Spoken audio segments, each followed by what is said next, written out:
Next, 15th question. For her, it was like a brief season in hell.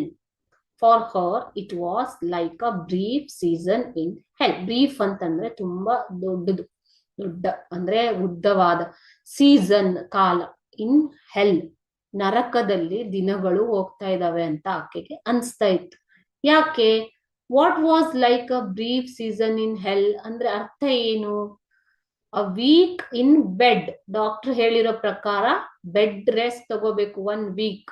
ಅದು ಆಕೆಗೆ ತುಂಬಾ ಹೆಲ್ ತರ ಅನ್ಸ್ತಾ ಇತ್ತು. Was like in hell for granny. A week in bed was like a hell in for granny. What was it like in hell for her? Why was it like hell for her? Granny wanted to climb and stay on the trees. ಆಕೆಗೇನೋ ಮರ ಹತ್ತಿ ಮರದಲ್ಲಿ ಇರಬೇಕು. So she felt that the bed rest was like ಹೆಲ್.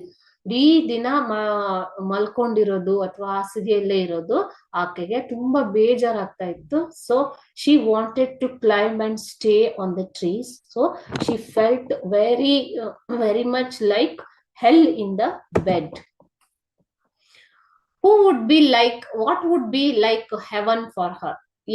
ಏನು ಹಾಗಾದ್ರೆ? ಹೆಲ್ ಅಂತಂದ್ರೆ ಹೆಲ್, ಅದರ opposite word ಅಂದ್ರೇನು? ಹೆವನ್. ನಾವ್ ಹೇಳ್ತೀವಲ್ವಾ ಸ್ವರ್ಗ, ಸಾರಿ, ಹೆಲ್ ಅಂತಂದ್ರೆ ನರಕ, ಹೆವನ್ ಅಂದ್ರೆ ಸ್ವರ್ಗ.